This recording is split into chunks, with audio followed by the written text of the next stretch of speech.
I suppose I have a little sort of headspace, and Saad is in there somewhere. Probably he's on my young mystery list.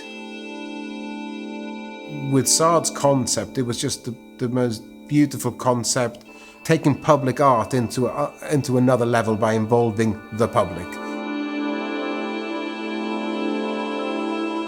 Places for Nowhere is about the portability of landscapes. It looks at how the human mind is that vehicle that allows the landscape to travel, to move from one place to another.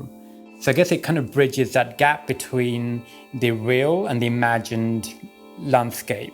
So I kind of call them mindscapes, really. I think that's mindscape is that kind of bridge. The work involves very much Saad talking to people, interviewing them with a set of defined questions to get their memories of a place, and then for Saad to process those memories and then to make his own landscape, mindscapes of their memories. And the only condition that was setting was that they should no longer have access to it. And that could be either like physically, they can't go to that landscape now, or they're still in that locality, but the landscape itself has evolved through time into something that's not recognizable anymore. The first thing I do is I have a baseboard, which is made out of plywood, on top of which I layer up Celotex. Celotex is a building material used for insulation in the buildings. And it's a great material to carve with. You know, it's soft and you can really kind of dig into it. So I love carving in Celotex. So that's the contour of the landscape. Then that gets coated with idendon, which is this special plaster. You know, it's kind of seals the Celotex. But I mix my pigment into the Celotex to achieve that color. And then the next step is the model making stage of the project. This is when I really think about the stories I collected, what were the main features of the stories. And they vary across from buildings to country houses to bridges to towers. If I tell the story, if I give away the memory, then I worry that that element of the sculpture will be locked into that story and we would not be able to get away from that. And for me, it's really important that I keep the stories back and let the work stand its own ground. First time I had the pleasure of seeing Saad's work was at the Slade, at the Degree show. I can still picture it today. I remember walking in and seeing that and being taken aback by that, and it had always been in my mind since then. And I knew as soon as I spoke to him, yes, this is the artist whose work I've been seeing. He's unusual because he's very engaging. He's not particularly from now, you know. I feel like I could have met him 3,000 years ago, but I could also have met him 50 years ago. And I also feel he's not really from here, and here is a moving country. He's a bit magical, you know. He's a bit fabulous, and fabulous is to do with fable, it's to do with storytelling. Right from the beginning, when I met the client in charge of this project, Justin Black, he was quite keen on working with emerging artists or working with artists that weren't established, so to speak, and to keep it fresh. And how do we do that with public art? I think up until the 90s even, a lot of the work that was in the public realm really was work that was placed there. It had no particular reference to where it was going. It didn't really engage the people who lived with it in any particular way, so it became a little bit like part of the furniture. Art's found a new audience, and artists have engaged a bit more and been invited to engage in the places that they make the work for. So when somebody like Saad, who is making his first public commission, he's entering into a kind of a field and an audience that's very different to what sculptors in the past had to deal with. There are some enemies not very far away. There's kind of wacky landscapes, and there's the world of silliness, there's the world of Lego animals. There's certain things to do with the history of illustration which are kind of pressing on it.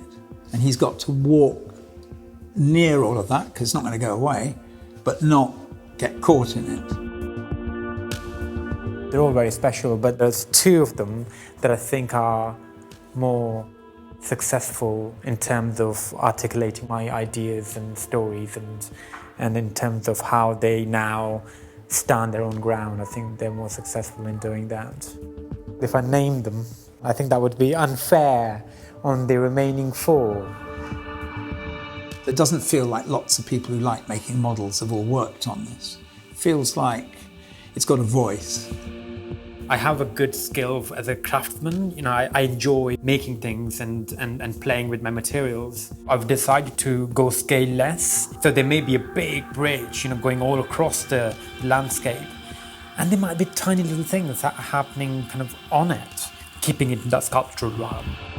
The overall finish that you will see in the sculpture is dry powder, dry brick dust. What I really like about it is that, it creates this velvety, fuzzy, soft surface, and the edges become much softer. They're not as sharp and as crisp. That's actually very much how I think about memory. It may not be as sharp, and there are these fuzzy, blurry edges. So I think it kind of ties them together quite nicely. I like that. It's like being in a bleached photograph. It's obvious that it takes you into a kind of fictional space, and there are lots of narratives. There are no figures. So, everyone's gone out to do something, or they've been blown away. We love a ruin, humans just love a ruin, and they like the past. We are ruins. That's what being alive is.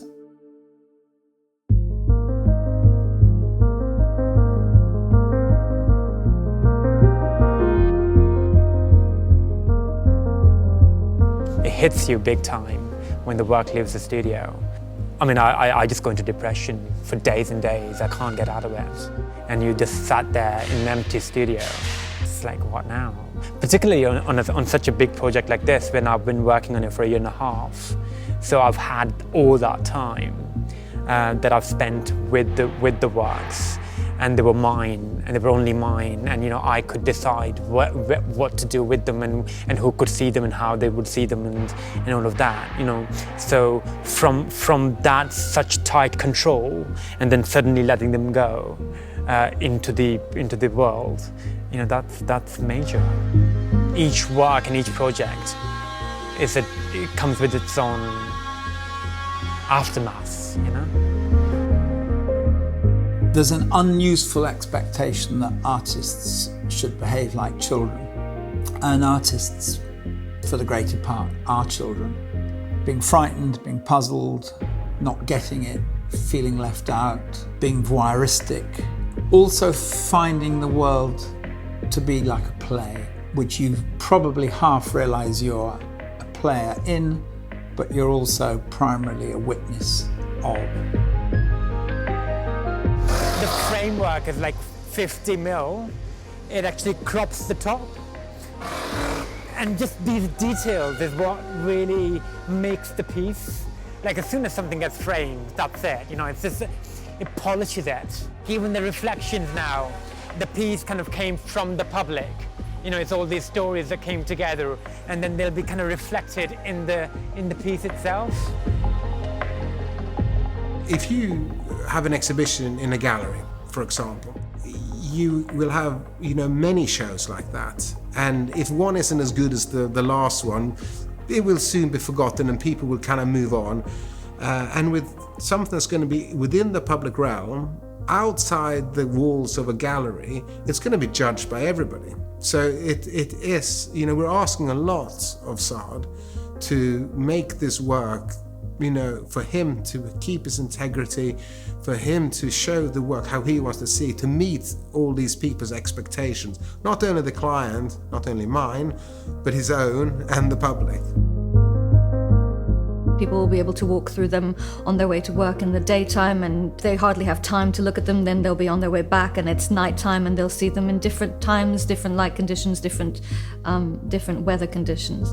It's going to be exciting whenever you encounter it.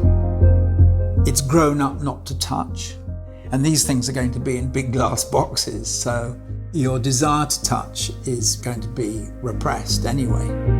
You are looking through time and peeling these layers of history and juxtaposing different elements and bringing them together in a totality. It's almost like cutting like a strip of a landscape and pasting it into this public realm. And it's like traveling through this mindscape. When Saad put the proposal forward for Places for Nova, it was the fact that it involved the local Victoria community and providing the memories, anyone who's passing through, and it gave that level of interest at a detailed, granular level that wasn't fighting with the place and the architecture. So there was a level of interest that we can't get with any other work. People will see something different every time they look at it. There'll be something unique, something new. It will be a reason for people to come back.